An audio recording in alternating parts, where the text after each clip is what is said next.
Welcome back to our YouTube channel.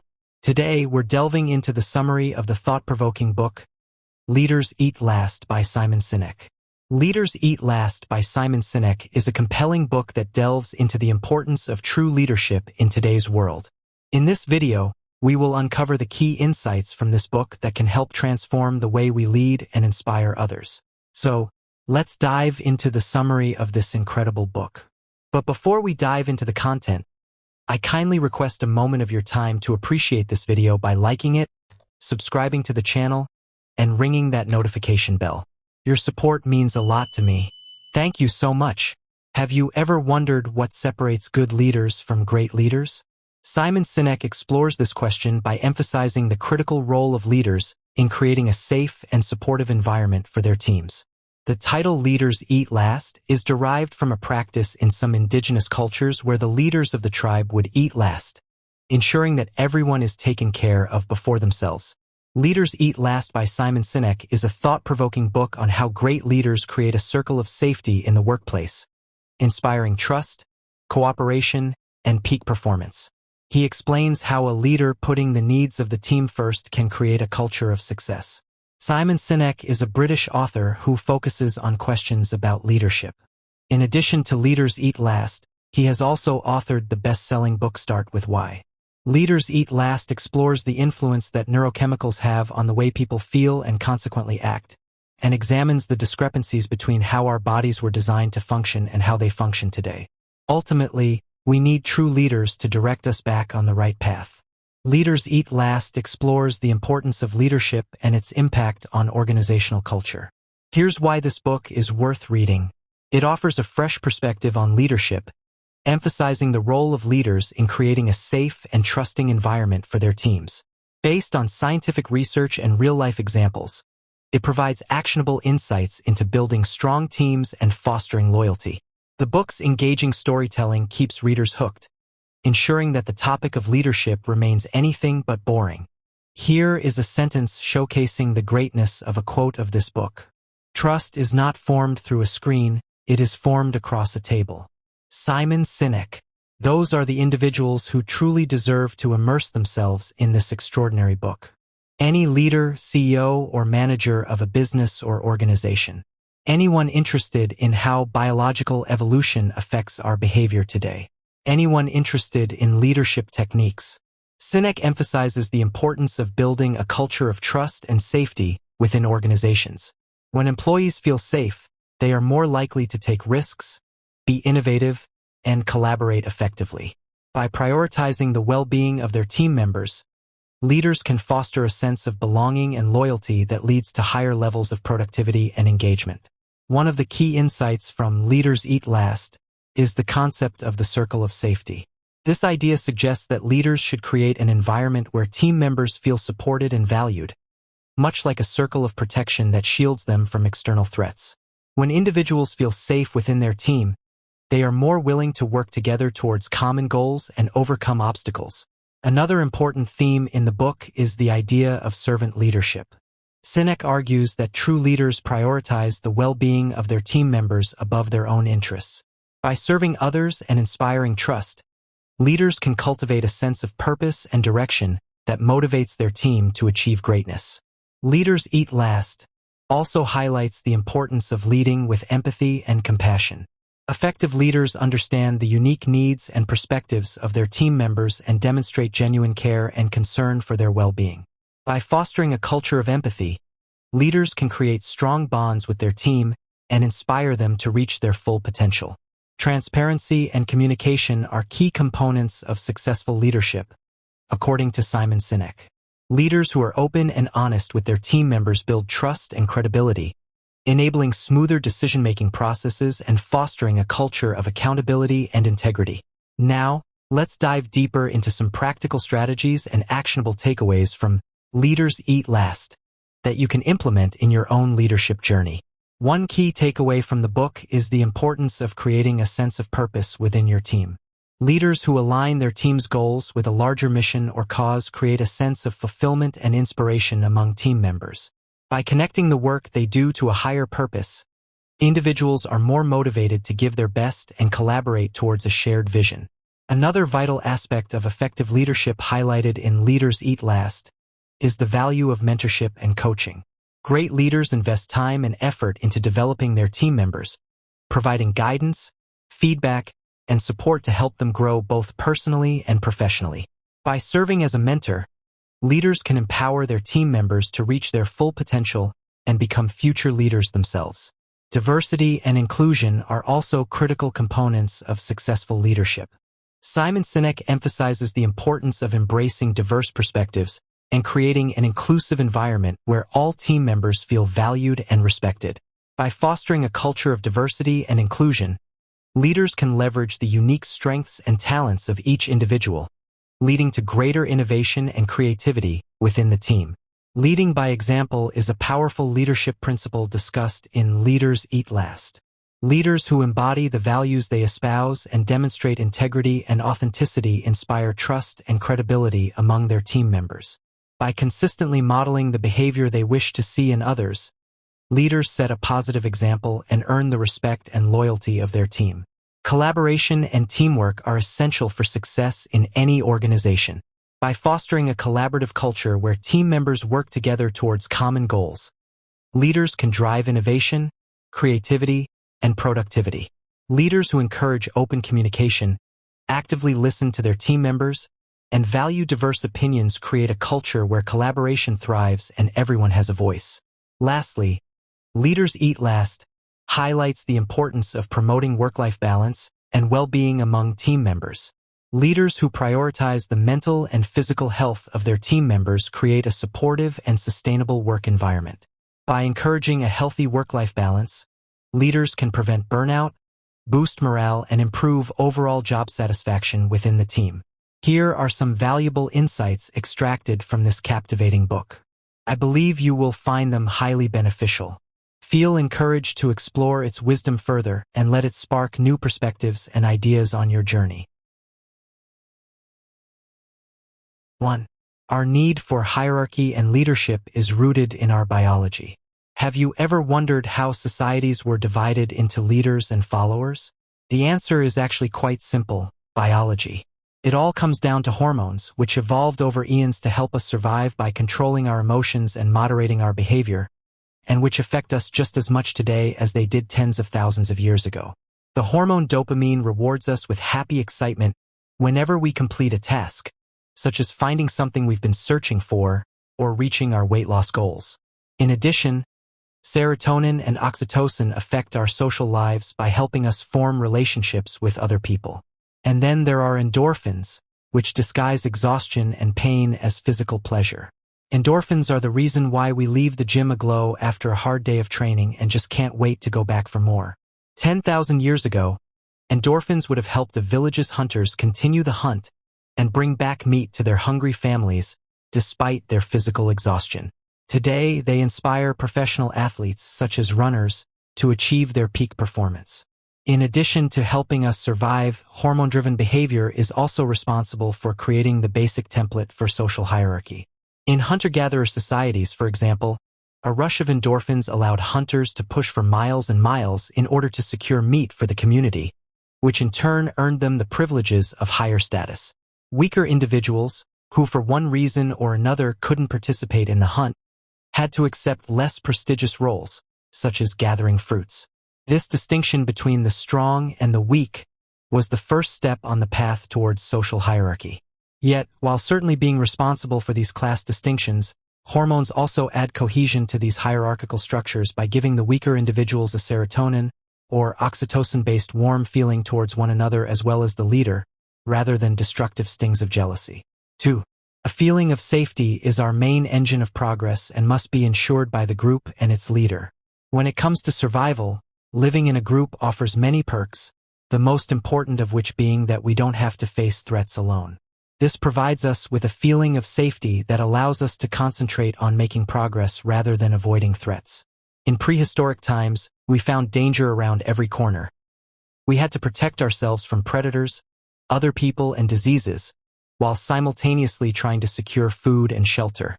Living in a group, however, allows us to divvy up the tasks necessary for self-preservation, thus enabling us to concentrate on other specific projects, such as fashioning better tools. These, in turn, help us progress as societies. As such, our brains have evolved to prioritize feeling safe, which is why we now do strange things like stay in jobs we hate simply because they make us feel secure.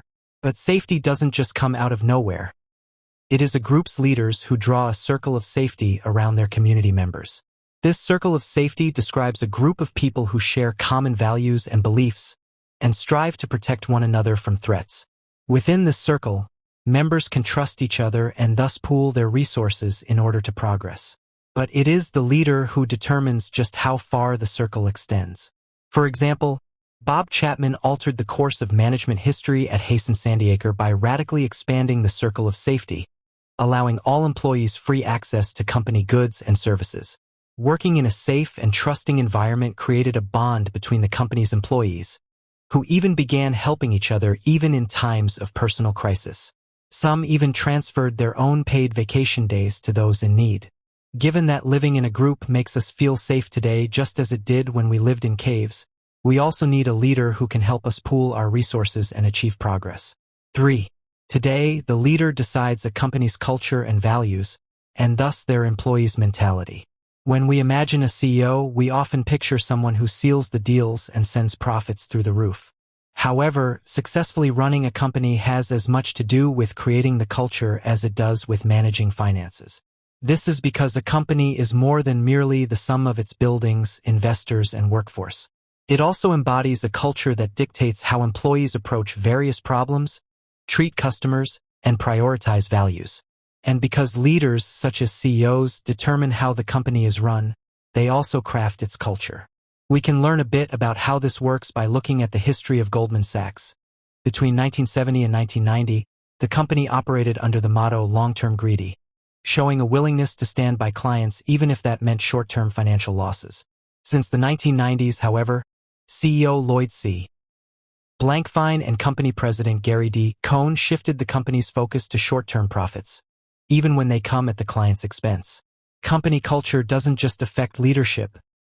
It stretches all the way down the hierarchy by setting the standards that employees have to meet in order to get hired and ultimately stay with the company.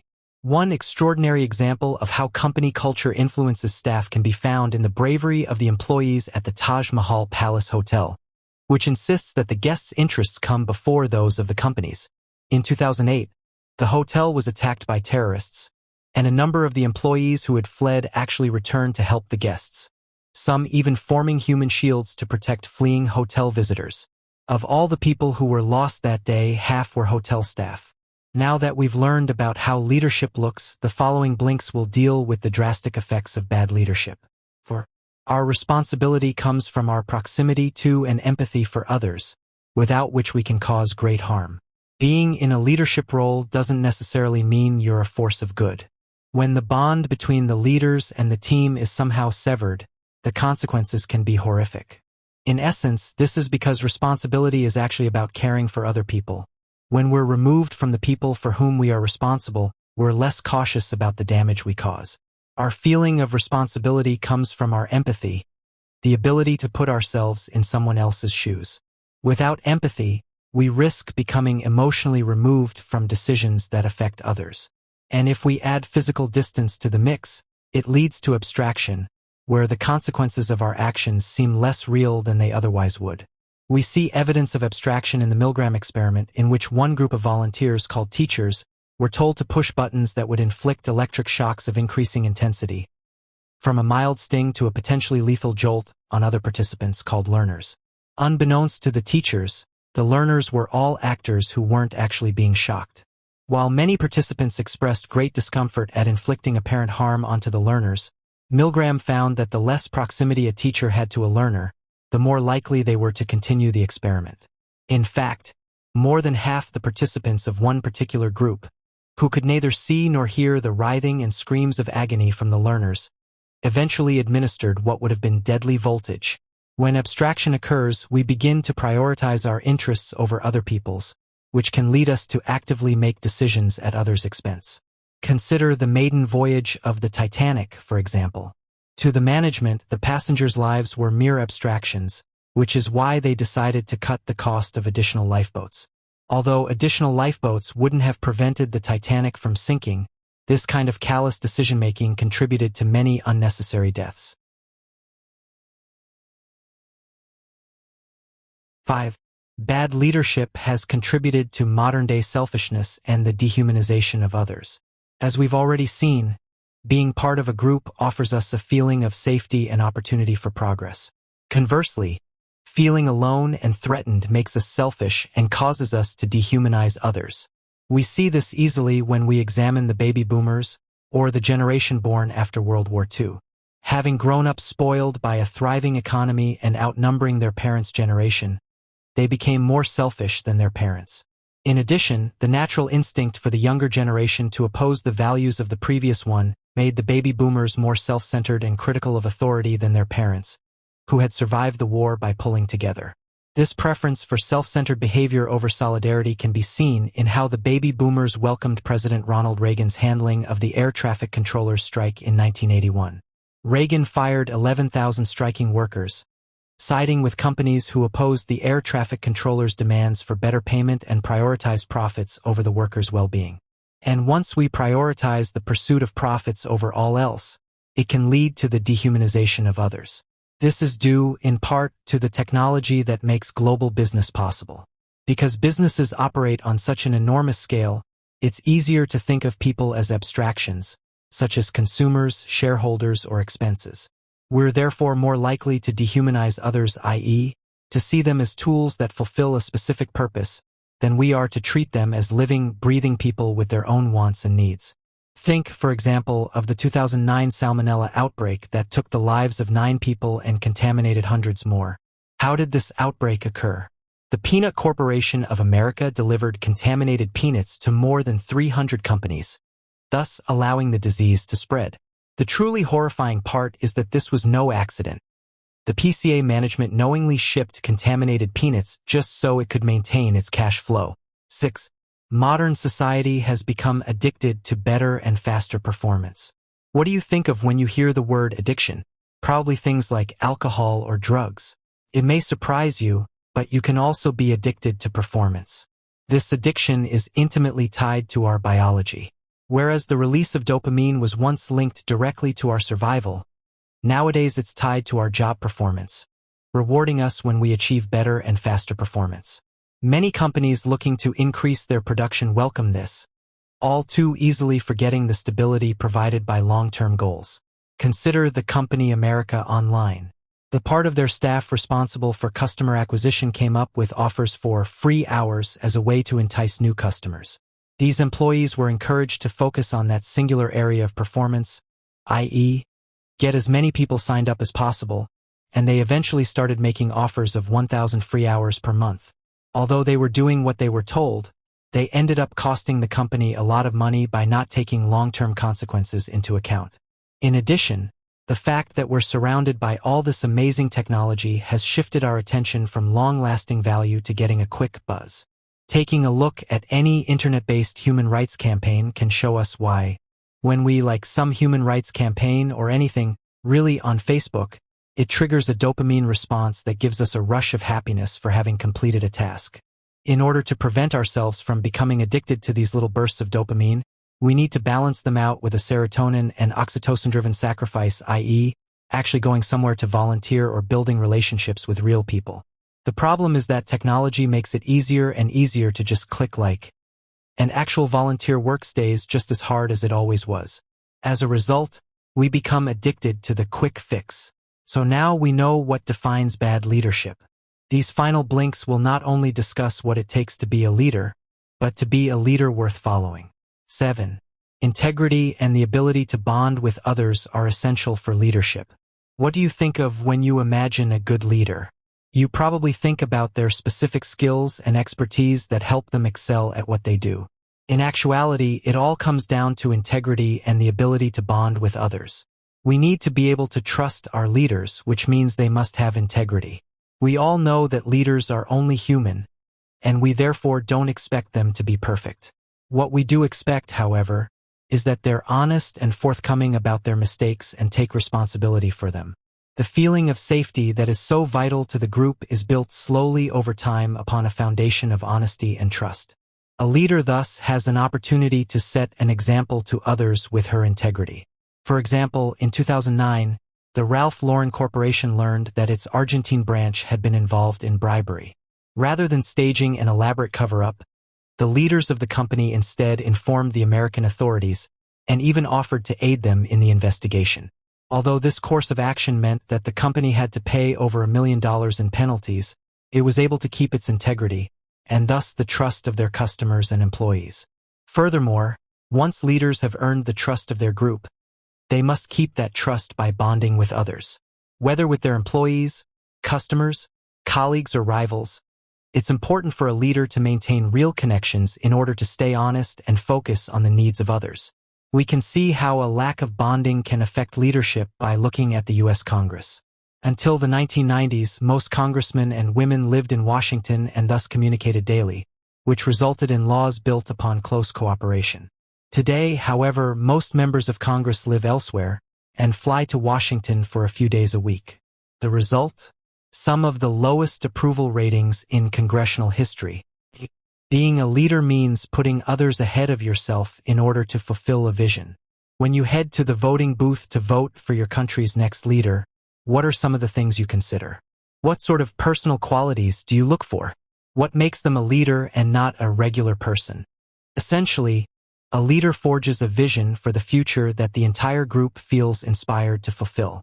Although every group member has individual goals, the group as a whole needs purpose in order to remain cohesive, and that purpose comes from the leader's vision. Think of Bill Gates, for example. His goal wasn't to earn billions of dollars, or even to build a great company. His dream was to put a computer on every desk. It is precisely this vision that ensures that Microsoft doesn't lose itself in the abundance of profits and possibilities, and instead remains a major force on the market. Counterintuitively, by providing a vision for the future, leaders actually serve the led, and not the other way around. Indeed, true leaders understand that their duty is to serve the people that follow them.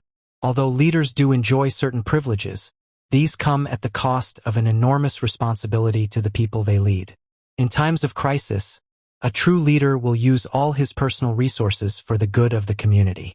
This principle takes on a quite literal form in the Marine Corps, where the most senior members always receive their meal last. This is neither an agreement nor an order, but a statement. Leaders eat last. Only once they are able to put their own needs last can they say that they've earned their status as leaders. The true meaning of the term leader can be found within the word itself. You must lead people in a certain direction, showing them the path and giving them a purpose to walk on it. And on that path, the leaders need to follow last in line to ensure that every member of the group makes it to the end. In conclusion, Leaders Eat Last by Simon Sinek offers a wealth of insights and strategies to help leaders create a culture of trust, collaboration, and purpose within their teams. By embodying the principles of servant leadership, empathy, and transparency, leaders can inspire their team members to achieve extraordinary results and make a positive impact in the world. You can find the link to acquire a copy of this incredible book in the description below. Thank you for joining us on this journey through the key lessons of Leaders Eat Last. Remember, true leaders eat last, putting the needs of their team first and empowering others to succeed. If you found this video helpful, don't forget to like, comment, share, and subscribe for more leadership tips and inspiration. Until next time, keep learning and leading with confidence.